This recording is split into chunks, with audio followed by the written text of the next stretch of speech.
Salut à tous. À travers ce lab, aujourd'hui, il nous a demandé de montrer le fonctionnement des différentes lignes, la ligne VTY, la ligne console, la ligne auxiliaire. OK?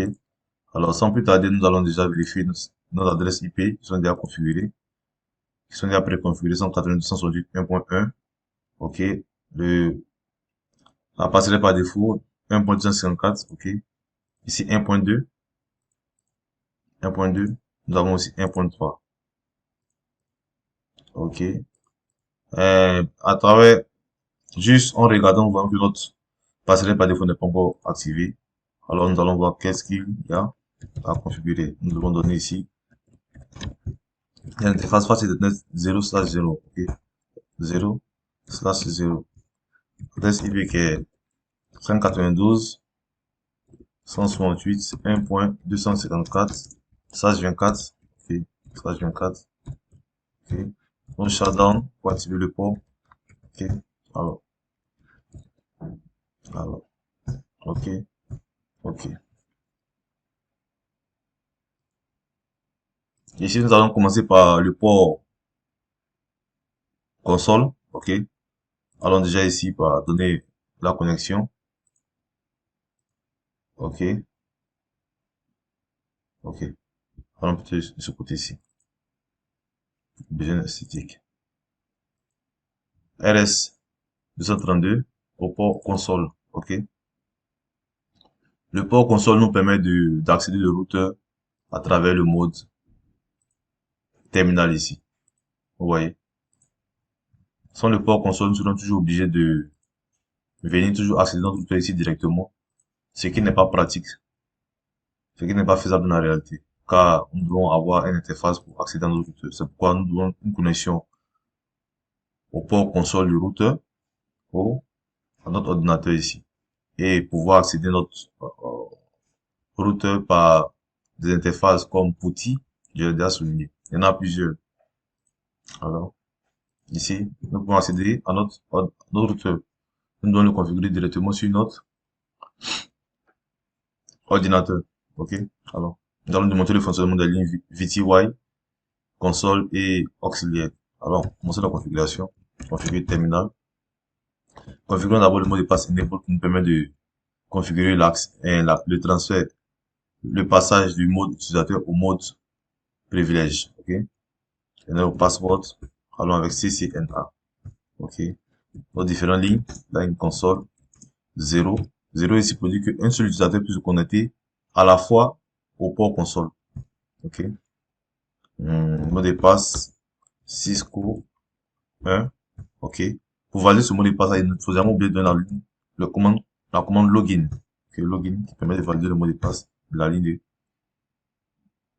console. OK? La ligne VTY 0 à, si nous mettons 0 à 1, c'est-à-dire que deux utilisateurs peuvent se connecter. Si nous mettons 0 à 2, 3 utilisateurs peuvent se connecter au maximum. Si nous mettons 0 à 4, 5 utilisateurs peuvent se connecter au maximum. Ok, pour un cas pratique, nous allons mettre 0 à 1. Là, nous pouvons avoir seulement 2 utilisateurs connectés au maximum à distance sur notre routeur. Ok, 0 à 1, n'oubliez pas. Password, Cisco 2. Oh, nous allons mettre Cisco 22. Ok. Pour annuler ça, nous allons faire no. Ok, password Cisco 22. Ok. Maintenant, password Cisco 2. Ok. Voilà le nombre de passes. Login. Ok. Maintenant, la ligne auxiliaire, line auxiliaire 0. Ok. C'est le même concept pour tout le monde. Password Cisco 3. Ok, validons avec la commande aussi login. Sans la commande login, je rappelle, les mots de passe ne seront pas validés. Ils ne seront pas valables. Ok. Nous allons configurer nos différentes lignes. Ok. Maintenant, si nous sortons de notre routeur, à chaque fois que nous sommes connectés, je vous ai dit, en l'absence d'utilisateur créé dans le routeur, il nous a toujours demandé le mot de passe du câble ainsi connecté. Ici, le câble ainsi connecté est le câble console. Alors, c'est le mot de passe de la ligne console qui nous a demandé. N'oublions pas qu'il était Cisco 1. OK. Enable. OK. CCNA. OK. Nous comprenons le fonctionnement. Alors, nous pouvons venir ici essayer une commande. La ligne VTY. Alors, telnet 192.168.1.254. Ok. Le mot de passe ici demandé est le mot de passe de la ligne Telnet. Alors qu'il était Cisco 2. Cisco 2. Vous voyez? Ok. Encore CCNA. Ok. Alors, très rapidement, nous allons montrer sur le fonctionnement de la ligne auxiliaire. Dans la réalité, la ligne auxiliaire est utilisée pour configurer, pour connecter un routeur, par exemple, à un modem, pour faire différentes configurations. Mais juste pour démontrer un petit concept ici sur notre de simulation Parquet 37, nous allons essayer de montrer ce qu'on peut faire pour juste vous montrer comment se connecter avec cette ligne-là, ce câble-là. Et le câble, nous connectons ce câble-là sur le port auxiliaire du routeur. Ok, sur le port auxiliaire. Et nous venons ici au LS232 aussi, sur notre ordinateur. Alors, ici, si par exemple, nous venons ici, nous sommes connectés à notre ligne, le mot de passe ici demandé est, justement, ne vous trompez pas, puisque c'est le câble de console, et le câble auxiliaire qui est connecté. Alors, automatiquement, il sera toujours demandé le mot de passe de la ligne auxiliaire, alors qu'il était Cisco 3. Cisco 3. Vous voyez? Si nous donnons le mot de passe de la ligne de console, nous n'avons pas accès à notre interface parce que ce n'est pas le câble console qui est connecté actuellement, c'est le câble auxiliaire. Comprenez un peu le système, le mécanisme, comment ça se passe. Vous devez comprendre les différents mécanismes afin de pouvoir être plus adapté à comment faire les différentes configurations en fonction des équipements qui vous sont fournis. Rappelons que le câble auxiliaire est un peu similaire au câble console. OK? Mais le mot de passe serait le mot de passe du câble ou de la ligne concernée. OK? CCNA. OK. Nous voyons que nous avons accès en donnant le mot de passe de la ligne auxiliaire. Alors, n'oublions pas que nous avons demandé à notre ligne VTY, notre connexion à distance, de pouvoir connecter au maximum 2 utilisateurs. C'est-à-dire 0 à 1 qui font au maximum 2 utilisateurs. Alors, si nous sommes déjà connectés ici, nous voyons, nous avons utilisé la commande telnet ici. Alors, nous sommes connectés ici en telnet. OK? Alors, revenons ici sur la deuxième ordinateur pour aussi connecter en telnet. OK? Ok, ici nous n'avons pas de cadence, c'est pas possible de se connecter comme ça. Donc on passe par cette méthode. Telnet, ok. 192, 168. Je vous rappelle, je reviens un instant pour que vous compreniez.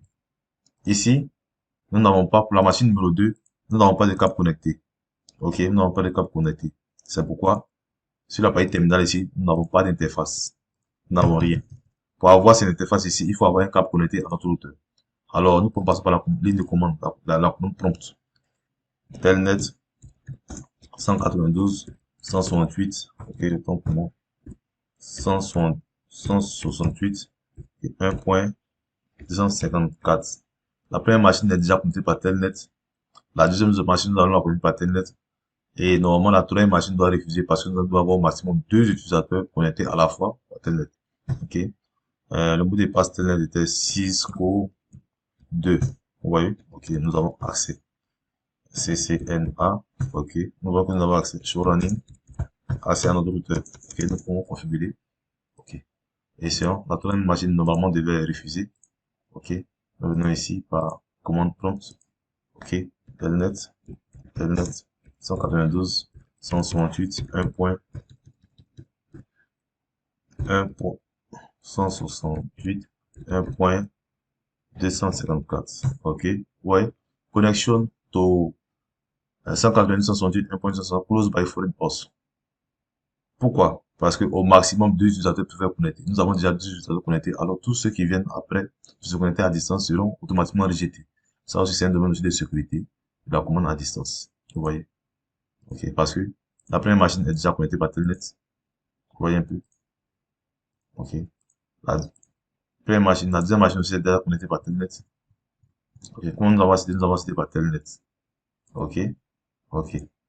Donc, alors la troisième machine ne pourra pas être connectée par Telnet. Ok. Et si on est déconnecté une première machine, vous voyez que la troisième pourrait être connectée par Telnet. Ok. Ici, donc, exit. Ok, nous avons fermé notre ligne ici. Alors, si nous fermons notre ligne d'après premier ordinateur, alors automatiquement nous pourrons accéder avec notre troisième ordinateur. C'est aussi simple que cela. Telnet, vous voyez. Hmm, Cisco 2, je crois bien. Voilà, vous voyez. Alors, vous voyez, CCNA. Alors, show running. Alors, puisque la première machine s'est déconnectée par Internet, alors la troisième machine a été maintenant capable de se connecter. C'est un peu le système des différentes lignes qui sont là, ici démontrées pour vous, la ligne de console, la ligne virtuelle, la ligne auxiliaire. Alors, si vous avez des commentaires, laissez-les en bas. Si vous avez des questions, n'oubliez pas de les mentionner.